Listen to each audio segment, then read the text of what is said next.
Hello everyone, Radhe Radhe. आप सभी का हमारे चैनल में बहुत बहुत स्वागत है।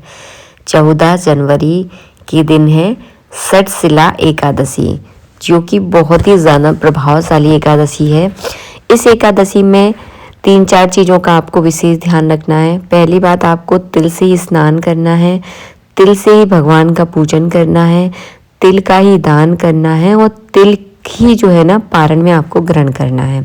तो तिल का ही इसमें बहुत ज़्यादा महत्व है। ये चारों पांचों चीज़ें आप ज़रूर कीजिएगा। मैंने आज जो है ना तुलसी के वृक्ष के नीचे सठशिला एकादशी की पूजा करके आपको दिखा रही हूँ।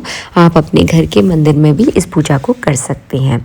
तो बस यहाँ पर एक चौकी बिछाई है मैंने। बहुत ही सरल तरीके से करती हूँ मैं पूजा एकादशी के व्रत की। चौकी पर मैंने पीले कलर का कपड़ा बिछा लिया है। तो यहाँ पर मैंने चौकी पर तिल का आसन दे दिया है, घी का दीपक भी जला दिया है।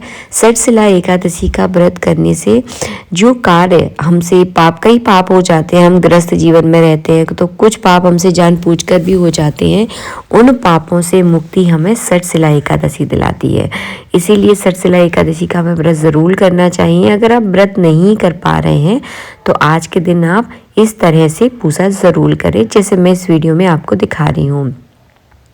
एक मैंने थाली ले ली है, थाली पर मैंने स्वास्तिक बनाया है, थोड़े से पुष्प, थोड़ी सी तिली और एक तुलसी दल रखकर मैं यहाँ पे अपने लड्डू गोपाल को स्नान कराऊंगी।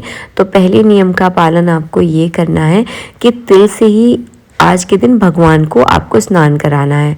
आप चाहें तो तिल को बारीक पीस कर भी भगवान का उपटन जो है ना इस पर बना सकते हैं। तो बारीक तिल पीस लीजिएगा और भगवान के पूरे शरीर से आपको तिल लगाना है और फिर जल से उन्हें स्नान करवाना है। अभी बहुत ठंड है तो मैं धूप में भगवान को यहाँ पे स्नान करा के आपको दिखा रही हूँ। तो यहाँ पे मैंने ठाकुर जी को स्नान करा दिया है। फिर थोड़ी सी तिल में और चढ़ा दूंगी और तिल को चढ़ाने के बाद में अपने लड्डू गोपाल को अच्छे से स्नान करवाऊंगी। तो इसी तरह से आपको स्नान करवाना है सठशिला एकादशी में। तिल से ही स्नान करवाया जाता है। तो बारीक आप पीस लीजिएगा, उसका बेलन पर भी बारीक पीस सकते हैं और आपको भी सेम इसी तरह से स्नान करना है तिल के उपटन से ही।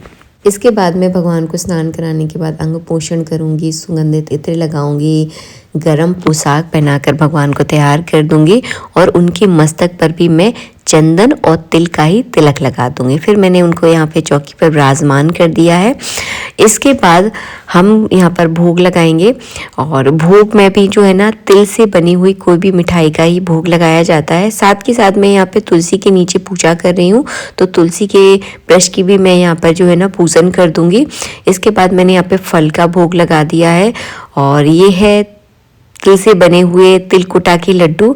14 जनवरी के दिन यानी संक्रांत के दिन इस बार एकादशी पड़ रही है, तो तिल के लड्डू का भोग आप ज़रूर लगाएं। तो मैंने यहाँ पे तिल से बनी हुई कोई भी मिठाई का यहाँ पे भोग लगा सकते हैं आप, बस उसमें अन्य नहीं होना चाहिए।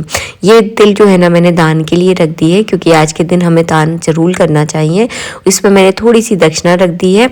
अब सीधे हाथ में थोड़ी सी तिल, एक तुलसी दल लेकर मैं इस एकादशी की पूरी कथा पढ़ूंगी।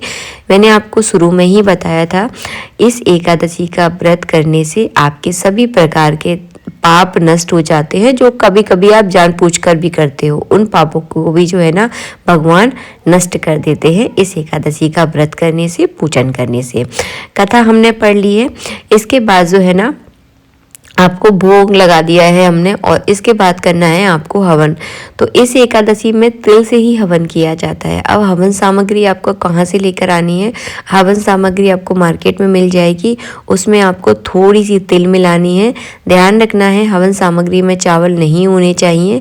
अगर आप बाजार से लाना नहीं चाहते तो घी में थोड़ी सी तिल मिलाकर भी आप हवन कर सकते हैं। जैसे कि इस डिब्बी में घी है, घी के साथ मैंने तिल भी मिला दी थी। तो इससे जो है ना मैं थोड़ा सूक्ष्म सा हवन कर रही हूँ, बहुत ज़्यादा आहुतियाँ नहीं दूंगी। मैंने केवल 5 आहुति दी थी क्योंकि हवा बहुत ज़्यादा चल रही थी।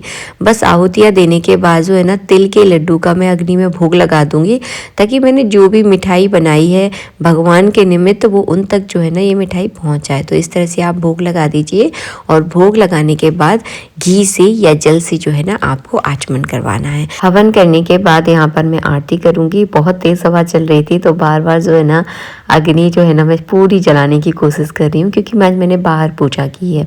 बस यहाँ पे जल का आचमन करवाया है। अब इसके बाद आपको आरती करना है। आरती करते समय घंटी आप ज़रूर बजाएं, इस बात का विशेष ध्यान रखें।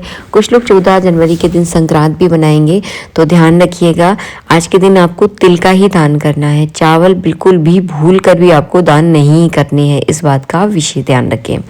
इसके बाद जो है ना, अब मैं आपको बताने वाली हूँ पारण का समय। तो 14 जनवरी के दिन सठसिला एकादशी का व्रत किया जाएगा। 15 जनवरी के दिन सुबह के समय आपको पारण करना है। 7 बजे से लेकर सुबह के 9 बजे तक आपको पारण करना है। फिर से मैं रिपीट कर रही हूँ, सुबह 7 बजे से लेकर 9 बजे तक पारण का शुभ समय है। आशा करती हूँ वीडियो आपको पसंद आया होगा। वीडियो अच्छा लगा है तो प्लीज़ वीडियो को लाइक कीजिएगा। और इस तरह की थी आज की हमारी पूजा। आप इस तरह तुलसी के वृक्ष के नीचे भी एकादशी की व्रत की पूजा कर सकते हैं। आप चाहे तो अपने घर के मंदिर में कर सकते हैं। मिलेंगे नेक्स्ट वीडियो में, जब तक के लिए राधे राधे, जय श्री राधे।